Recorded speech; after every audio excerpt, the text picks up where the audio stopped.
identifying fraud and irregularities. It's a subject which is very close to everyone's heart. In fact, I remember what Mahatma Gandhi said, there's enough for everyone's need, but there's not enough for everyone's greed. When they talk about the indulgence in fraud and irregularities. Now, while we do not make a representation that IDEA is a tool for prevention of frauds, right? It is a very good tool for detection of frauds.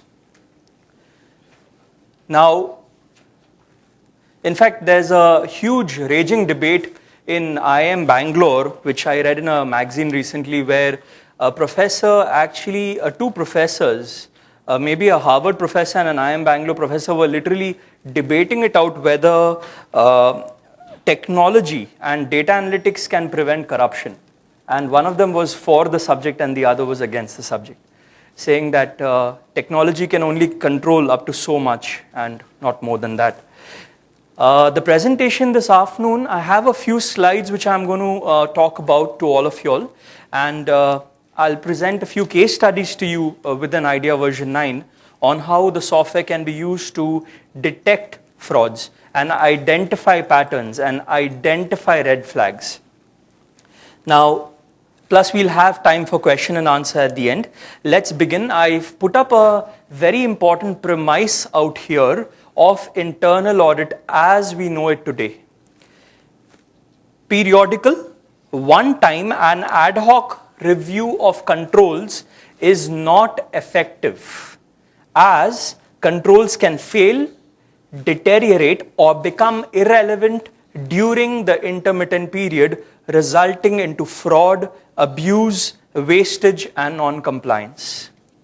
Now, while there was a school of thought which says that it's okay if you do a periodical internal audit, that is now a thing of the past, because they actually claim that if you do a periodical internal audit, what may actually happen is there may be blind spots in the process. And in those blind spots, what may happen? Controls may fail, controls may deteriorate, or controls may become irrelevant. And this is something which we as the audit profession are still coming to terms with. Now, why is this important? This is important because if you and me need to have a watch on controls all the time, you can only do that through technology. You cannot do that through any manual initiative. Another very important and very insightful fact which I got in a recent fraud risk management survey, it takes around 380 days on an average to discover a fraud. At which point of time, 85 to 90% of the proceeds are irrecoverable. Now that is not a very good statistic. And that shows up very poorly on all the guardians of fraud. Right? If it's going to take 380 days to detect a fraud, and at which time 85 to 90% of your proceeds are irrecoverable, that's not showing up very well on what we do. Now, by using technology tools like IDEA, what you and me can do is, we can bring this time down. We can bring this time down. There's something which we call a detection time. Like what medical doctors called a detection time when someone falls ill. How quickly can you pick up an infection? How quickly can you detect the spread of a virus? There's something called a detection time. How quickly can you and me put IDEA to use and detect a fraud which is taking place in an enterprise? Now, by doing it quickly, we reduce the damage. And that's what I want to present to you today in my presentation. Now, what is the solution on hand?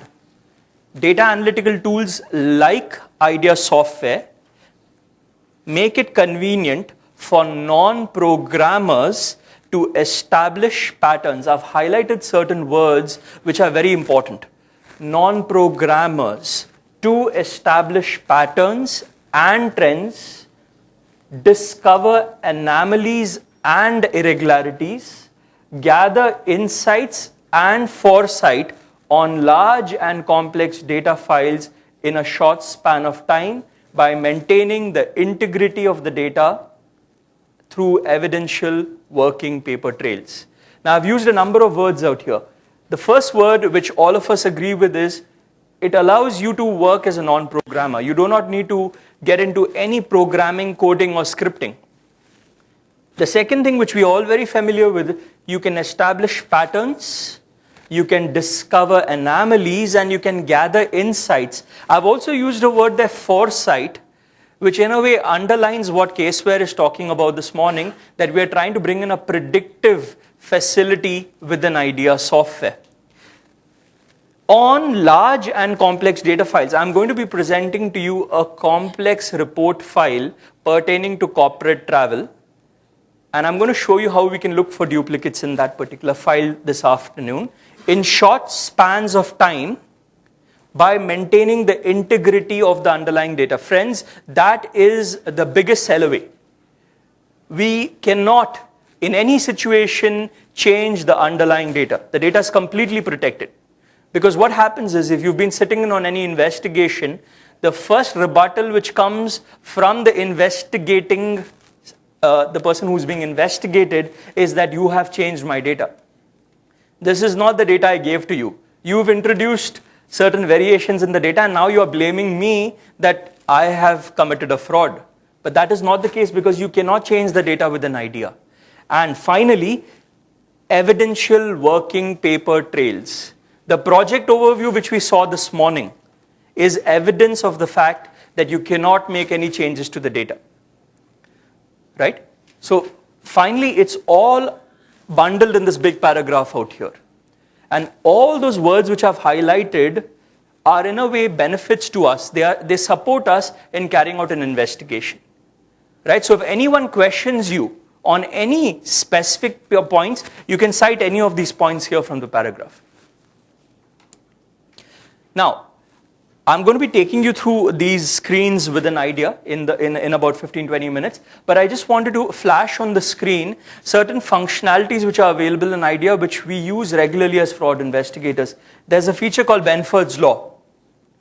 I'm going to be talking about that, and kudos to Caseware, because what they've done now is they've introduced what's called as the last digit test, right? And that was something which was required for a very long time, right? Because let's say you and me have an approval limit of 1,50,000 and we want to squeeze an entry through the system. What do? We split it, we skim, we split it down to 1,49,999. Right? The banking system in India does not allow you to deposit cash more than 50,000 rupees without submitting your income tax permanent account number. So someone who wants to play the fool will not deposit 50,000, they'll just stay below the limit. And that staying below the limit can be detected by Benford's Law using the last digit test. Another very critical functionality, duplicate key exclusion. This feature is what we call the dedupe test. Is the same vendor registered in your vendor management system with multiple vendor codes? Is the same claimant registered in your insurance application system with multiple policies? In fact, one of the largest users of IDEA is the Controller Auditor General of India. A couple of years back, they made a sensational finding where they detected in one of the northeastern states, and it's on the public domain so I can talk about it.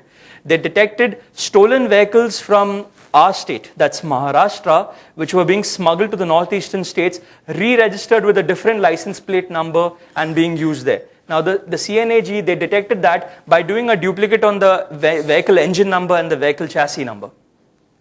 And that was done using this function, duplicate key exclusion.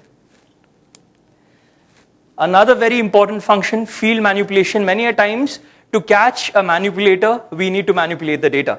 So you need to take the data as it is, massage it, right? Bring it up to a particular level and then present it. And that's done through a field manipulation. And I'm going to show you a very interesting case. Classic case, all of us as auditors are always looking for duplicate bills. So if there's a bill ABC 123, modern application systems will prevent the same bill from being presented again. But if I have a bill ABC 123 and that bill is presented as ABC-123 or what we call in fraud terminology as the mirror effect, 1, 2, 3, ABC, they reverse it. That can be detected by us using field manipulation.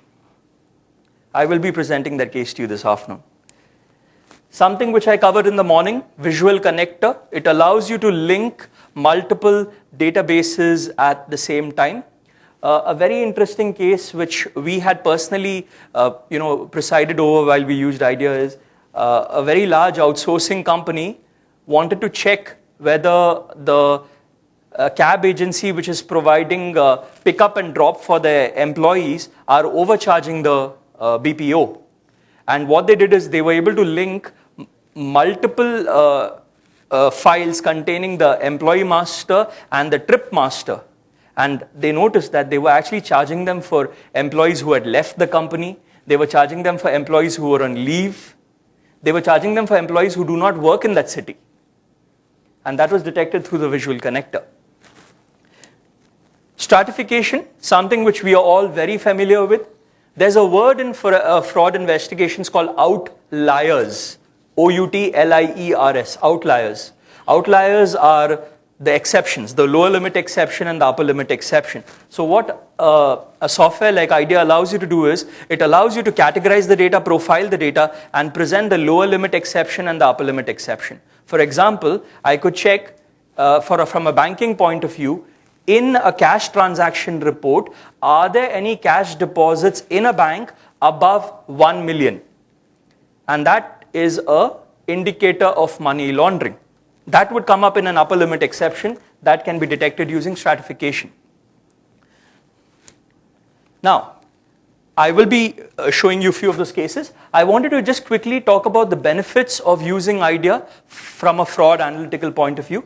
The first benefit is IDEA maintains the integrity of the underlying data. Let's not forget that. That's very, very important. Right? Be it any file, be it any database you are connecting to, you can actually take that data into IDEA and maintain the integrity of the data. Now, at times you may be required to delete certain columns in the data. You may be required to rename certain fields in the data. That's to make your analysis much more easier. Even that gets captured in the audit trail. Right? So there's complete transparency on what is being done on the file. Records every task in an audit trail. So the audit trail is a transparent document which talks about who performed the task, when did they perform the task, at what time did they perform the task, which feature did they use. There's something which we call date and time stamp. You've heard of it, right? A date time stamp. Files have a date time stamp. Now, when a file is given to us, how do we ensure that the the party which is being investigated does not contradict what we are saying? You match your date timestamp in IDEA with the date timestamp given by the party. If your date timestamp is after the date timestamp of the file given by the party, there's no way you can manipulate it. There's no way you can, make a backdated change. So this is very important. Ability to run complex tests like proximity matches, I'm going to be talking about that very soon, and outlier tests very easily. Right now, this seems like very complicated stuff, but it's easier said than done. You can actually do it very easily with an IDEA software.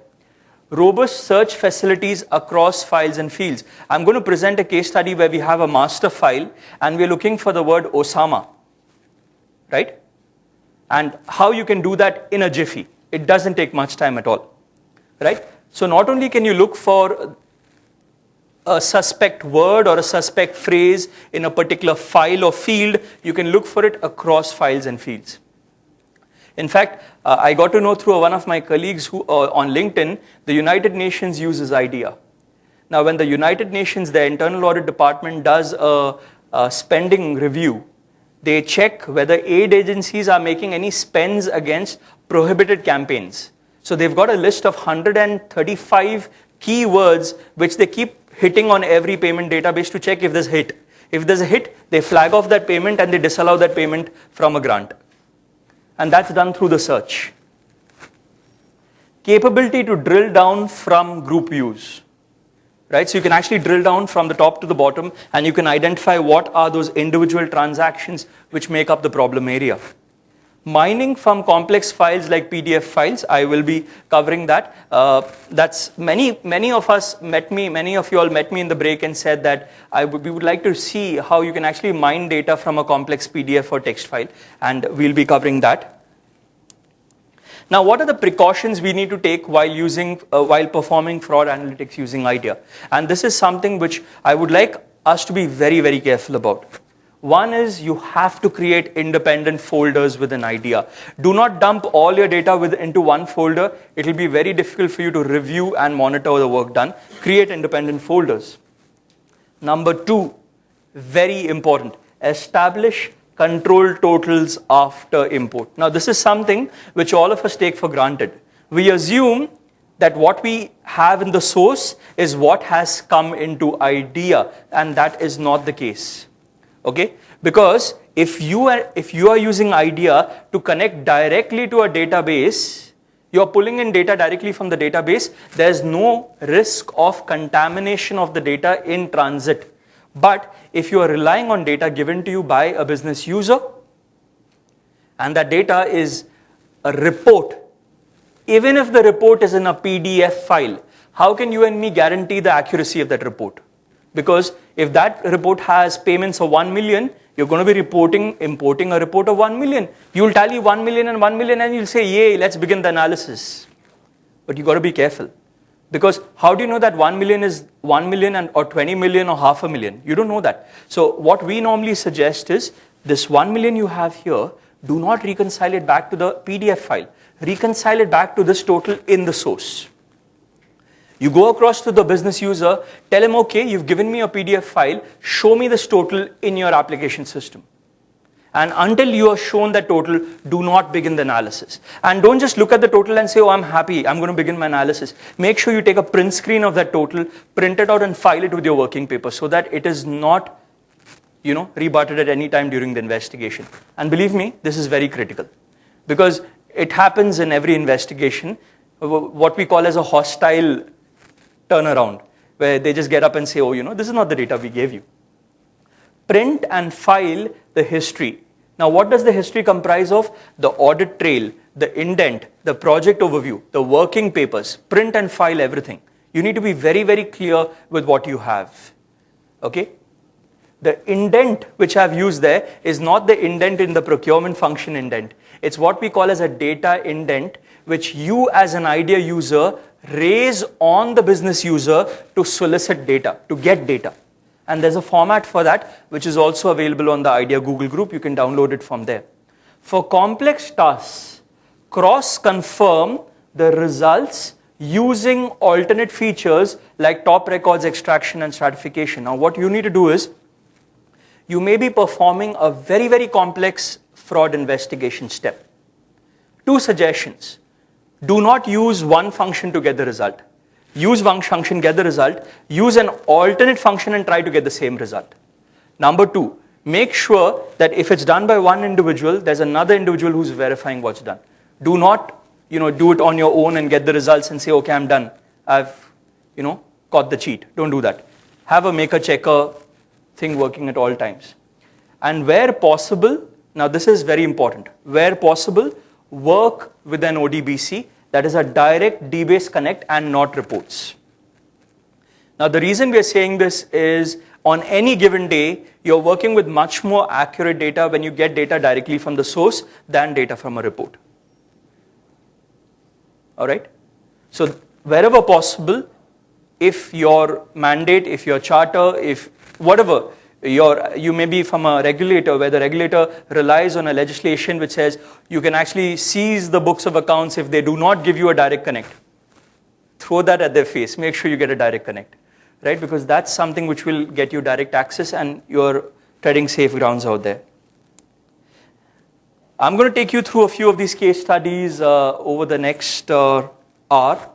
We'll be identifying splitting of financial transactions. We'll detect overvaluation and overcapitalization. We recently were talking to a few of our friends in the user community. They were capitalizing they were capitalizing some defense item. I can't talk more about it, but some defense item. And what they noticed is they did a simple duplicate key detection on the items which were being capitalized. Okay, let's say they were capitalizing a very expensive gun.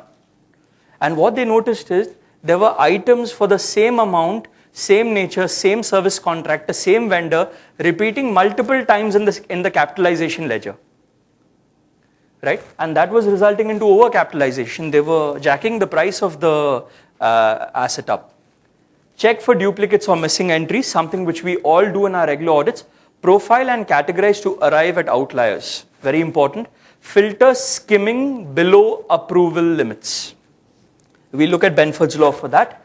Correlate network traffic with ad revenue. The reason I put this here is we had a chance to interact with an ad agency recently, and what they actually do is they correlate the number of visitors to a website with the ad revenue on that website. So as you all know, when you visit a website, there are advertisements which are displayed on the right and the left, right? And based on the number of times you visit the site, they get some points on that, some revenue on that. So what they would like to check is how many times has a visitor gone onto a website and what's the ad revenue that website is actually reporting. Capture falsification of payments. For all of us here who are using SAP, there's something called dummy vendors within SAP, right? And in fact, I just got a mail about half an hour back requesting for a process to capture dummy vendors. Now what happens in dummy vendors is, you all heard of corporate social responsibility, CSR. Now let's say there are certain CSR initiatives which are being taken by a company, education, literacy, health, medical checkups, blood camps. These are various CSR initiatives. Now, in those CSR initiatives, the final benefactor of the payment is not someone who has a bank account number, because that benefactor may be a very poor person staying in a village. But to create the vendor in SAP, you need to have a bank account number. So what they do is they create a dummy bank account number. Maybe they'll call the bank, they'll create a dummy vendor, pardon me, and they'll call the vendor maybe, let's say, irrigation. They'll call the vendor healthcare. They'll call the vendor teaching, training. And against that vendor, they keep booking expenses to individual employees. Now, one of the primary features in a payments audit is, which we all as auditors check, is purchase order raised on and paid to should be the same. The party to whom you've raised the order and the party to whom you've made the payment should be the same. In this CSR case, the party to whom you've raised the order and the party to whom you have made the payment is not the same. And there's no way you can track the payments because it's not one-to-one. You may have one CSR initiative for 80 crores, and against that you may have payments of 5,000 rupees, 2,000 rupees, 10,000 rupees. This is a perfect breeding ground for falsification of payments. And there's very little we can do to track it. But at the most we could look for duplicates. IT log test to ascertain unauthorized system access, right? Someone has left, their user ID is still enabled in the system, a migration has taken place, system migration. The users who perform their migration, who have the highest administrative rights, their user ID is active within the system. That can be checked. Tracing fictitious entities within an application system, like ghost employees. Once again, the CNAG in 2009 detected 25,000 or maybe 2,500, or take any number, I don't remember the number, ghost employees in the Municipal Corporation of New Delhi. Or why go to the CNAG reports? Satyam detected about 20,000 fictitious employees. That can be detected using IDEA, because you can check for same bank account number, different employee. Insider trading. Now this is something which is very, very interesting. We all have been reading about insider trading in the news, and it's something which is gathering a lot of momentum within India, and it's severely prosecuted outside India. We know about that. Now, in insider trading, what they do is they examine the count and the value of scripts which are traded before and after a record date by related parties. And this is done by some of the regulators. So, if there's a record date for an IPO, or there's a record date for an announcement, maybe a bonus issue, a rights issue, they'll check how many shares were traded before and after.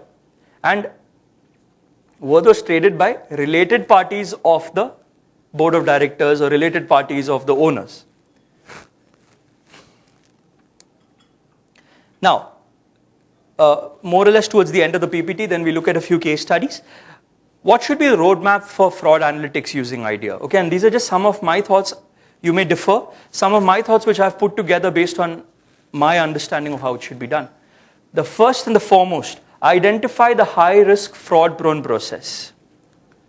Right? You look into your process, study the controls, do a process walkthrough, identify where and which is the high-risk fraud-prone process. Okay? And this would change from industry to industry. In fact, this would also change from time to time within the same industry. Social networking, user connect, right? I think there's no remedy other than this. You have to actually meet with the end users, probably spend time with them, understand what's going on, understand since when it's been going wrong. You need to keep your eyes open. Notice that someone who's getting a salary of 35,000 is driving a car which is much more expensive than your car. Or someone's hanging around with, suspicious company. Or spending a lot of time buying expensive gifts on foreign trips, right? So, social networking. Frame the fraud analytical objectives. Now, this is important. This is what Mr. Sundararaman was also talking about, end result. What do you want to achieve at the end? You have to define your fraud analytical object, because unless you define your fraud analytical object, you don't know which data to work with. So you need to be very clear. You need to say, I am looking for duplicate vendor invoices. I am looking for employees who are absent on a day and have not accessed, who have their user IDs have been accessed within the system on the day they were absent. Frame your objective. Data discovery, this is very important. Once you've framed your objective, you need to identify which is the best fit data for that particular objective, right? And I come back to what Solon mentioned this morning. The reason IDEA projects fail is not because of the software. It's because you and me have not framed the objective and we have not discovered the data correctly. It's an environmental issue. It's not a product issue. Please remember that, right? So define your objective, frame your data. Now, on this I would like to just spend a minute. Many a times when we deal with new members, they are always looking for the perfect data. They'll say, can you come back to us after 1 year? We'll have perfect data by then. Can you come back to us after 6 months? We'll migrate and we'll have perfect data. Believe me, data will never ever be perfect. It's a constant state of change. You're always working towards getting that best fit data. So our belief is work with what you have. In fact, I like what Deepji says. Deepji also says that the time when your data is not right, that's the best time to use IDEA. Because you're going to come out with hard-hitting stuff and you're going to come out with the right improvements. So you should actually use it when you're having problems in the data. Analysis based on established criteria. Your criteria should be very clearly defined, right? And for this, do not feel hesitate to take help from the end user, the business user, because the business user knows how the business functions. You can borrow the criteria from the business user and put that criteria into IDEA, okay? Validate findings. Please, I would like you to note that very closely. When you're doing a fraud investigation, something which you have to deal with regularly is what we call as false positives. False positives are exceptions which are not actually exceptions. They are data quality issues. A classic example, in the banking industry, in the financial services sector, I do a simple test and I say, oh my God, I found so many missing permanent account numbers in my database. So many inaccurate permanent account numbers. You cannot jump to the conclusion that that's a fictitious vendor or a fictitious customer. You have to dig deep, validate, check the account opening forms. You will find your permanent account number with that account opening form. Probably someone has not entered it in the database. So take care of false positives, right? And finally, document and report. That's your delivery. That's what you're going to give out at the end of the project. So even if you can try to follow these steps, and believe me, the environmental factors are the objective and the data discovery. These are two things. If you do perfectly, everything else will follow very well. And I follow this thumb rule. You need to invest at least 60 to 70% of your time on analysis and validation and interpretation. Spend 30 to 40% of your time framing your objectives and defining the data. Do not reverse the order. Because if you reverse the order, you will get very little time to actually work with. Right, now, those are just a few slides which I wanted to place before you to give you a perspective. We've got 45 minutes with us, and I'm going to take you through some very interesting case studies. Now, the first case study which I'm going to take you through is corporate travel, an area which is very susceptible to fraud. And the file which we have with us is not an Excel file. It's a very complex text file. So I'm first going to show you how you can bring that data into IDEA and then make it available for analysis. So let me put the file up on your screen. Notice in the import assistant, I'm using now print report and Adobe PDF. So that's the guy you need to go to capture very complex and sticky text and PDF files. Once you highlight that, we go to the folder where our data is located, corporate travel claims ledger, open and next. Make it bigger? Yeah, you make it like to make it lighter? Can you make this lighter please? And this one? Is it clear? Better? Or you would like to reduce this too? Can we reduce this a bit?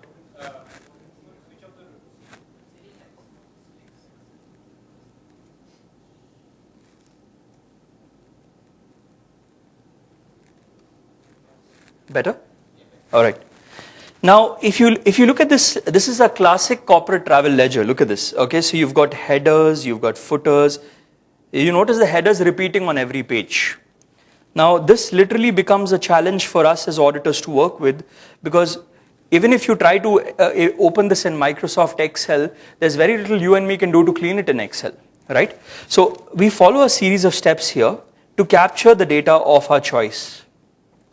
Now, what I'm doing here, I'm not going to get into a training mode here, while I like to do that. What I would like to show you is, in your version of IDEA, you go to, just give me a minute. I want to show you where you can get the material to perform this. IDEA, documentation. There's something which is called the report reader tutorial. Please make note of this. The report reader tutorial is a PDF file which will guide you on the process of import of text and PDF files. So whether you're using the Portuguese version of IDEA or the English version of IDEA, it's the same. You go to programs, you go to IDEA and documentation, you will get the report reader tutorial in documentation. It's a 70-page document which describes in detail the process of import of these files. Okay? So whenever time permits, you can visit that. You have any difficulties, you can get in touch with us. Now, I'm just quickly going to rush through this so that you finally see the end result. You see, what I'm doing is I'm putting a mask at the top on a unique field. Now, what's a unique field? A unique field is a field which is common to all the transactions in the database, right? So by putting that mask, you all will all notice, can you see the selection on my screen? Only the data which I require is getting highlighted. Everything else is getting excluded. And believe me, this is a very, very important feature which we have. Probably one of the most selling points in IDEA software, right? Now, once you've done that, you have the liberty to choose and define the fields of your choice. So let's say we call this date. Okay, that's one. Let's pick up the department. That's 2. Let's pick up the document number. That's 3. Now I skirt over to the right hand side. You'll notice that I have a description or a narration field which I need because it's got all the meat in it. So I'm going to select the entire field and I'm going to call this description. And then finally, I'm going to keep it simple and I'm going to pick up the debits. Okay? That's it. I save this, and this is how the report looks upon preview.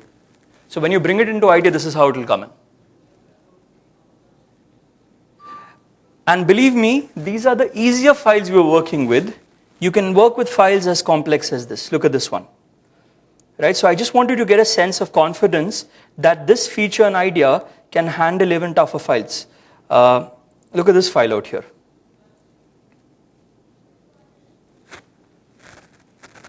Right? So you can work with files like this also. They appear, okay, one lesson I've learned with Report Reader, the more scary they look, the more easier they are to import.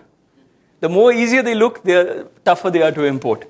So anyways, let's get back to what we were doing. I'm going to import this guy into Idea. Now the advantage here, one-time job, friends, one-time job. This creates a template. So once you've got a template, the next time you want to work with the file, pick up the template, hit finish, you've got your data in, that's it.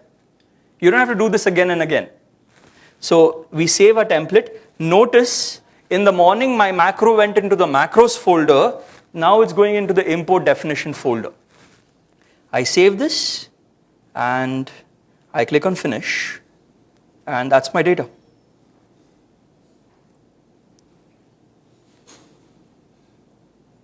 All right. And what I've done is I've kept it simple. I've just taken 4 or 5 fields. Now, while that was the easier part, the tougher part is what we're going to cover now. Can you see the description here, all of you? The way the description is structured is, I have a number, that's the employee code. So you see 318 out there, that's the employee code. Then I have Ghosh, that's the employee name. Then I have travel to and Delhi. Now what I want to do is, I want to check whether Mr. Ghosh has traveled on the same date to the same city, or I want to check if Mr. Ghosh has traveled on the same date to different cities. Now you and me know one thing, we cannot do that unless we get Ghosh and Delhi into separate fields. And this is where you will learn how to mine data, and this is the essence of mining. So what we're going to show you first is how to get our friends Ghosh and Delhi into separate fields. Okay? So I add a field here. Let's say I call this EMP name, virtual character. The reason it's a virtual character field because it's a calculated character field. Now, how do I get Ghosh into a separate field? We've got a function and idea for that. The function is called @split. So what split does is, if you have a predefined sequence of words, you can actually tell idea where to start, where to stop, and pull out what's in between. Right? So how it goes is, we'll say, look for in the field description, all right, start with the blank, go up to TRVL space 2. Right, so I'm using a simple starting separator, ending separator concept here, 1, 0. Now, don't worry about the 1 and the 0. It's more about completing the equation, telling the equation that I want to go from left to right. I'm splitting from left to right. Let me see if this gives us, can you see Ghosh out there? Right, so we've got Ghosh in a separate field. Now, let's go and bring in our friend city. All right, so I add one more field out here. So it's designed to, give you that, wow, that happens. But it happens, it actually happens. And I'm sure my friends from Adani who have actually done an audit in travel will attest to this. Right, so no matter how complex the data, you can actually do this. All right. Now, giving you a few more examples. I'm going to bring in some data, which is in a Microsoft Excel format.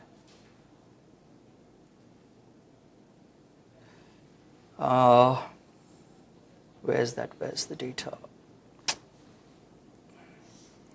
Yeah, duplicate vendor invoice case study. This is again something which is very interesting, and it's all thanks to the really super features in IDEA.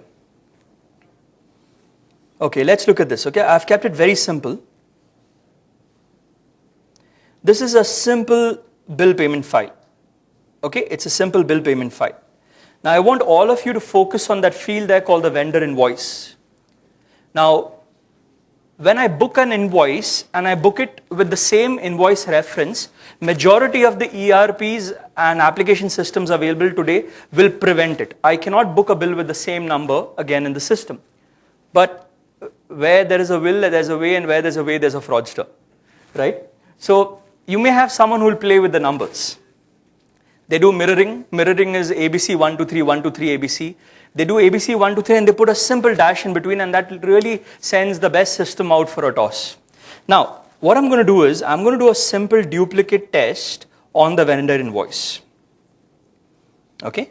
So I'm going to do a duplicate on the vendor invoice, and I'm going to call this what we popularly say exact duplicate report. Exact duplicate. We're not bringing in any variation. 0 cases. So the best of us, when you get this report, you'll report back to your stakeholders saying, oh, there are no duplicates. But then the management will wonder, where's all the money going? Right? So then you say, oh, okay, let me dig deeper. I attended an idea training program. I heard something about a proximity duplicate. Right? So I add in a field out here, which is called vendor invoice strip. Okay, the earlier case was split, and this is strip. All right, so vendor invoice strip. Now, what I'm going to do in a strip is, I am going to, use a feature here, which is called @strip. Okay, and my friends here know about strip accent, right? Yeah. Would you like to just let them know about it? Because can we get the mic across to Mr. Victor? Because we were together in Angola and we came across this mind-blowing thing and we realized we could use strip accent. So if you can just, thanks Sunny, if you can get the mic across to them, they'll talk about strip accent. Thank you, Jairam. It was a very great exercise during the time we spent with Mr. Jairam in Angola. Because in Portuguese, some names have accents, some names have, very different writing types. As you can imagine, for example, our colleague, she's called Kamia. Some can write with K, as it is, that's official, and some can write with C. And we have names taking, as I said, accent. So when you go through duplicate, it's very difficult to find a really sensitive of the duplicate key. So applying a strip accent. That was a very good exercise, and we got all of duplicates. Thank you. Thanks, Mr. Victor. It may not apply as much to us because we don't use accents in our names. But when you're working with databases like Spanish, Portuguese, French, any of the foreign databases, you have accents on vowels. So A accent, right? And what strip accent does is it gets rid of the accent. And it brings it down to the pure, raw version of the word. And you can look for duplicates there. Thanks, Mr. Victor. We look at strip now. In strip, we strip the vendor invoice. That's it. Now what strip does is, it removes all those annoying little detractors like spaces and commas and special characters which cause a problem. So we run this. All right. And there, I've got my field vendor invoice strip. Okay. Now, I have one more peculiar problem. Look at this. ABC 1, 2, 3 in capitals and ABC 1, 2, 3 in small letters. So the plot thickens, as they say. So I'm going to add one more component here, @upper. Notice what we are doing here. We are adding a function within a function. And that's possible, which is what we call nesting. Right? You can actually put a function within a function. It's called nesting. Right? And that. Now, let me bring our friend here. Can you look at record number 1 and 3? Please look at record number 1 and 3. To the naked eye, will not cause any kind of disturbance. But if you look at this, it is the same invoice. And once you remove the special spaces and characters, you're able to get a pure match. Now, believe me, as I said, where there's a will, there's a way, and where there's a way, there's a fraudster. The fraudster finds ways to get beyond this also. Because they say, okay, they've got strip. I'm going to do ABC 1, 2, 3 and 1, 2, 3 ABC. They're not going to find that. They do mirroring. Now in mirroring, what we do is, our response to mirroring is num part of invoice. So we remove the numeric part from an invoice into a separate field using a function here called just numbers. Now what just numbers does is, just numbers removes the numeric part of an alphanumeric field. Okay? And when you run this, it gives you only the numbers. All right? Now,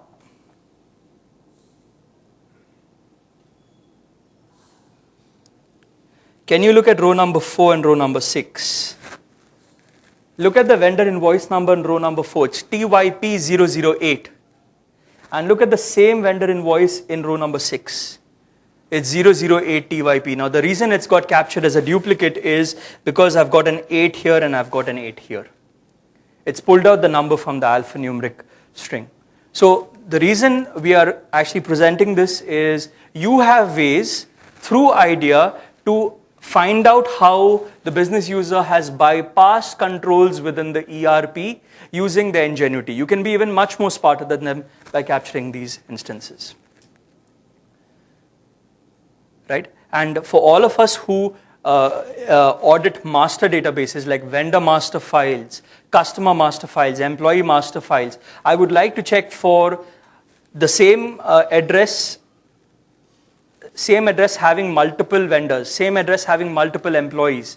Now, many a times you may have a case where you may have, let's say, like we'll take our office address, 601 Janki Center, and you may have 601 JC, right? Now that won't come up as a duplicate, but what I can do is, I can remove the 601 into a separate field, and I can use that along with the pin code to look for duplicates. And that's the advantage which you have. So remember to use these add functions liberally. There are very huge benefits in using these specific add functions.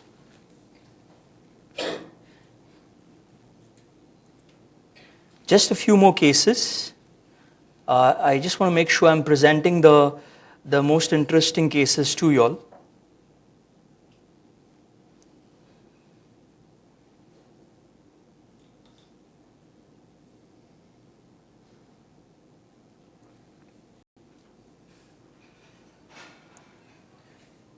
Okay, I'm going to bring this guy in. It's a cash transaction ledger. That's another way in which you can import files. You can drag the file and you can bring it into IDEA and release it in IDEA, and the file will automatically open in IDEA. Right? So you need not go through the import assistant. You can do it this way also. Now, the file which we are presenting on now is a very voluminous cash transaction report. For all of us who review money laundering on a regular basis, this would be a test which would be of immense interest to you.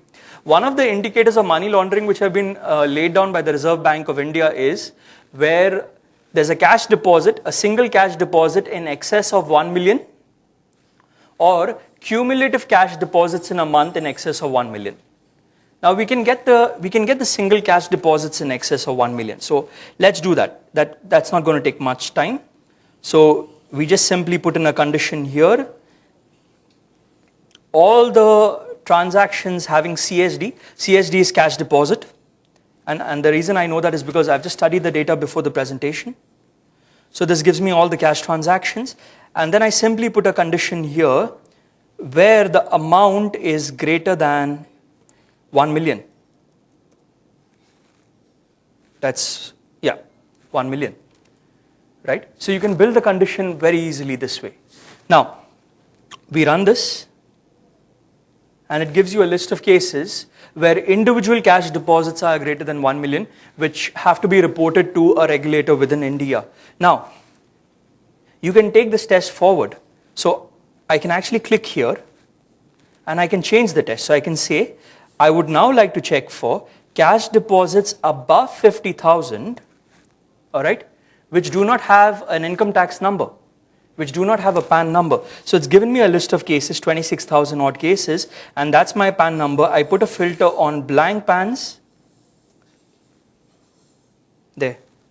It's given me a list of cash deposits above 50,000 which do not have a PAN number. So by using this criteria feature, here, please look at this. All the criterias are getting saved here. Look at that. Can you see that? The best part is if you close this database and you send it from, let us say, my friends, you send it from Benguela to Luanda and you open it in Luanda, you will see your criteria in Luanda. So someone who's done the work in another city can see the criteria by just right-clicking and looking at the criteria done. So the criteria gets saved out there. Now, while this was the easy part, the tough part is, how do I identify accumulative cash deposits in excess of 1 million in a month? And that's really tricky. So what we do here, we have a field called date. Let me check if it's, yeah. We've got the posting date. I add a field called month with a function month, right? I add a field called year with a function year. Okay, so I've got my year and my month. Now what do I want to do? I want to capture all cash deposits. So I've done that. I've got all my cash deposits. Now I want to tell IDEA, give me a summary of the cash deposits, account-wise, year-wise, month-wise. So on this file, I do a summarization and I tell IDEA, account-wise, year-wise, month-wise, give me a total of all the cash deposits.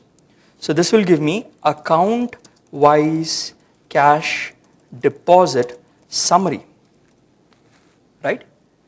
You can see I've taken the account, I've taken the year, I've taken the month, I've put in a condition for a cash deposit and I'm highlighting the transaction amount there. Click on OK. And it gives me the account. Let me expand this so you all can see it. It gives me the account. It gives me the year. It gives me the month. 1 is January. It gives me the number of records. Now, number of records 1 would indicate 1 cash deposit. And it gives me the amount. Now, I nailed the final nail in the coffin by just putting in a condition here saying transaction amount sum is greater than 1 million. That's it.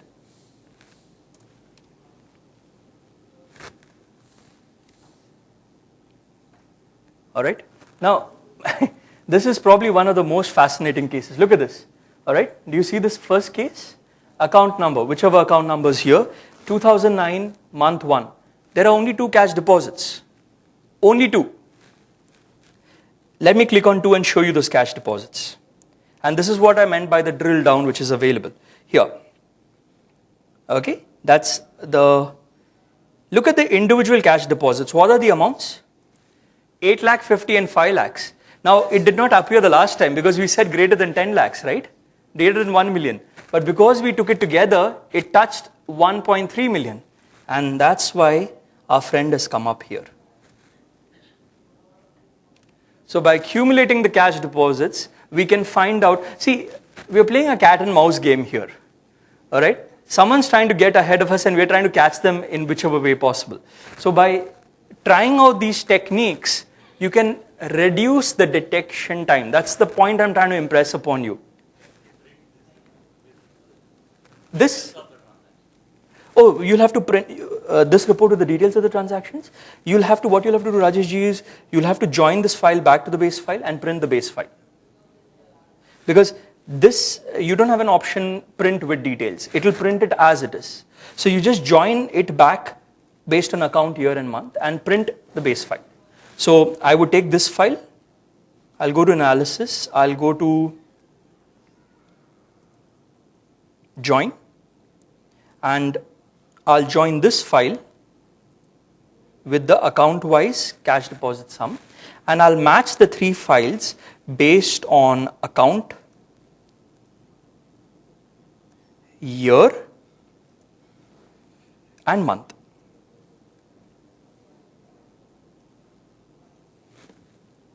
Now the reason I'm doing this is I want to pick up only those accounts, years and months which have a problem. So by joining on account, year and month, it will give me all those cases, and then I can print that file. Right? And I click on OK. Let me take only the fields which I need.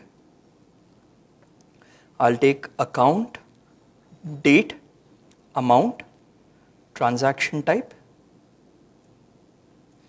and from here maybe I will take the number of records with the transaction amount sum. So you can see here, it will give me the list of cases here. Okay. And all these individual amounts will total up to that amount which has come there. So you just print this out and you will get your final result. So someone was asking me during the break about money laundering tests. These are one of the money laundering tests which you can apply. One more test which you can apply is where you can search for prohibited parties. So let me bring in the database. This is a customer master file. Yeah, I'm just coming to that. I'll just cover that. Okay, I'll just bring in one file and then I'll take up the Benford test. Okay, I'm sure you've seen files like these. These are what we call as delimited files, right? Comma separated value files. Let's bring in the delimiter out there. Okay. Okay, let's bring the file in. Standard customer master file from a banking financial sector. Now what I would like to do is, at this stage is, I would like to search for customer name containing Osama. You could look for any names. I'm just taking an example which all of us will identify with, right? So you notice here, the way Osama is appearing in the database could be written in any way. You just have to put star Osama star. So it'll do a simple Google search, which we all do with Google every day, right? And here you just say, I want to look for Osama and customer name. That's it. And you give the file name as contains Osama. That's it. All right. So, and it'll give you your list of names containing Osama. Now, whether this is a false positive, whether this is a cause for concern, that's something which can be taken up in the validation. But IDEA gives you a list of prohibited party names. Now, for all of us who do general ledger scrutinies, GL reviews, when you're looking for narration containing donation, you're looking for narration containing dummy, suspense, you can use the search function to look for these words in the narration. All right? So remember, the search is a very, very useful technique. And the last function for my case before we get to Q&A is Benford's law. Okay. Now what I'm going to do is, for Benford's law, I will arrive at the law first, arrive at the result first, and then I'll just give you all a quick explanation on what it is. Okay, I'm going to take the cash transaction report. I'm going to apply Benford's law to the cash transaction report. Now, I'll let you know what is my purpose. Cash is being deposited in the bank account. I would like to see what is the nature of cash being deposited in the bank account, right? I would like to look at the last digit of the cash being deposited in the bank account. So if there's a deposit of 49,999, which means there's a high incidence of nines in the population, I am interested in that. So I go to analysis, Benford's law. Now this is the new and improved Benford's law. The earlier Benford's law which we have in our licenses is the first digit, the first two digits, the first three digits. Now they've actually introduced what they call as the last digit test, or the last two digits test. You can see that here. And the moment you select that, it's giving you an indicator here that this is a test for suspicious transactions. See that? Okay. Now I want to do a Benford law on the transaction amount. Now, I run this, and what this gives me is a frequency distribution. Let me just show it to you.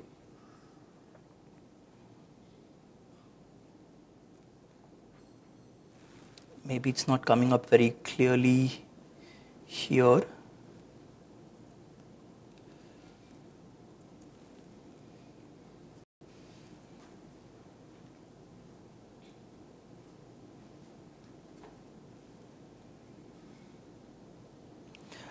Right, now can you all see this? 1 minute, let me zoom in. Okay. Here, I want you to focus on the last cell, digits 99. Can you all see that? Now what digits 99 would mean? Any cash deposit into a bank account ending with 99. Right? And now if you look at digits 99 and you look at the actual frequency by the side, it's showing 0. What does 0 mean? There are no cash deposits ending with 99. Now if you applied this on your database and you got certain values there, you could actually drill down and look at what are the entries behind those 99 instances. Right? So what Benford's law does is, using digits 1, 2, 3, 4, 5, 6, 7, 8, 9, it allows you to plot the frequency of numbers. And there are certain assigned frequencies which are available here, expected frequencies. So you and me can compare the actual with the expected. The expected is the expected frequency as per the law. So you can compare the actual with the expected. If the actual is more than the expected, you can actually drill down and look at those entries. Right? And this is it's very interesting in terms of what it has to offer. Okay? There's a lot of information on Benford's law, both in IDEA and on the internet. I'll encourage you to use it. And just one more feature. Version 9 of IDEA has come up with advanced statistical methods, correlation, trend analysis, and time series. I'm going to take a few minutes and show you a correlation test which I have with me. Okay, and we'll just briefly talk about correlation.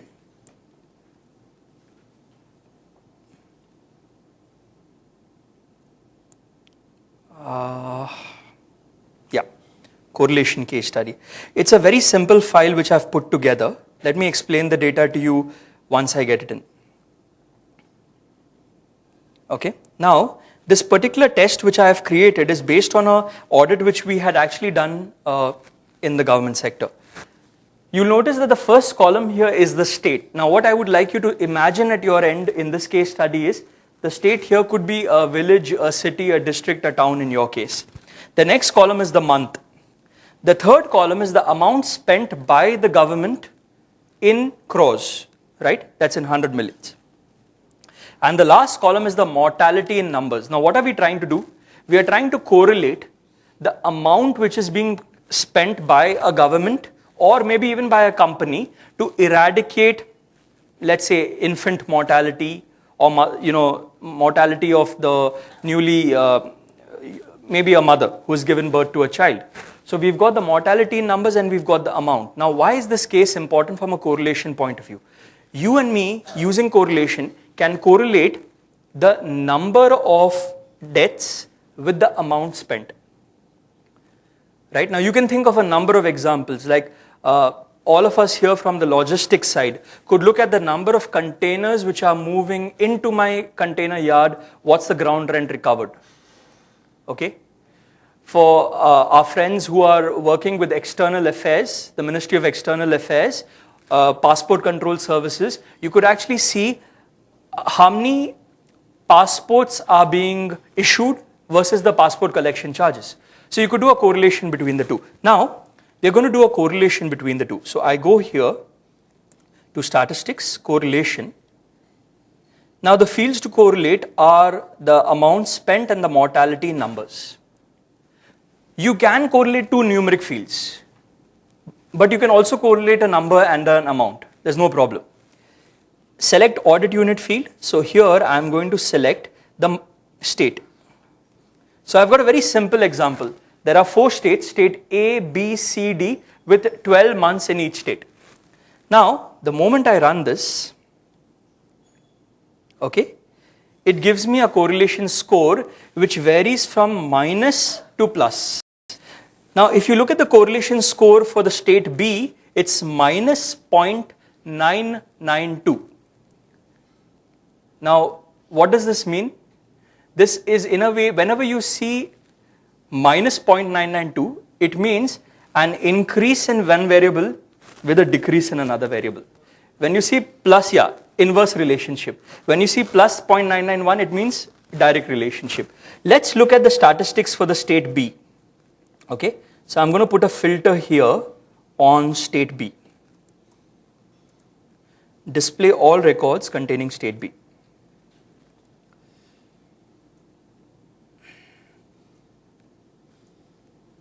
Okay, let me just cut this down to size so that we can all see it.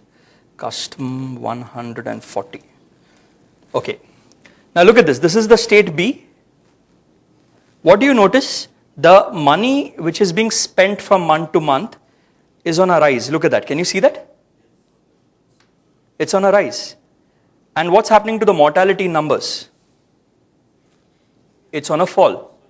So, which means the campaign is meeting its purpose. Money is being spent, the death rate is being brought down. Okay? Now, let's look at this guy for maybe the state A and see what we have to see out here.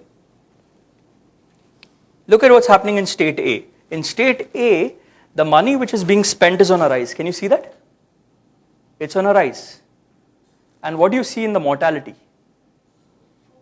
The mortality is also on a rise, which means the money is not reaching the intended recipient.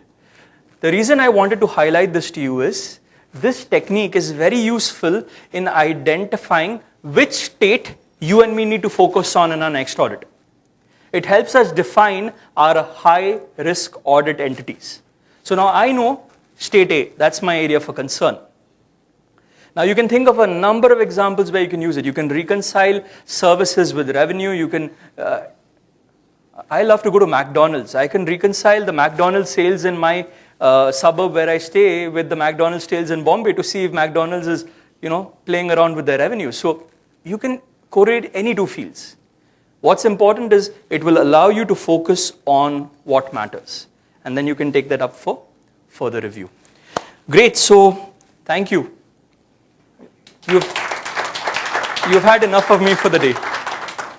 Any questions, please? Then I'll hand it over to Deepji for the last session.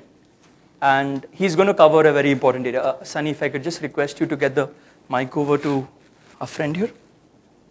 Can I get a daily cumulative? Yes, there's a script available in IDEA, which is on the Caseware site. I can forward that to you. It's a free script, which allows you to get a daily cumulative balance. Yeah. I think one question. Yeah, Rajan over there. In India, can Bedford law act as a base in the legal case? In India, can Bedford law act as a base for fraud investigations? Yeah. Yes and no. Yes, because it's an indicator, but no, it's not conclusive. You have to corroborate it by using some other additional tests. Okay, and if you spend some time on the Google group, there's a function called duplicate key exclusion, which we've shown to you. Benford's law is largely used to detect circumvention of threshold limits. Simple English, splitting. When you use Benford's law, follow it up with duplicate key exclusion, because that will directly nail the duplicates, the splitting cases. So yes and no.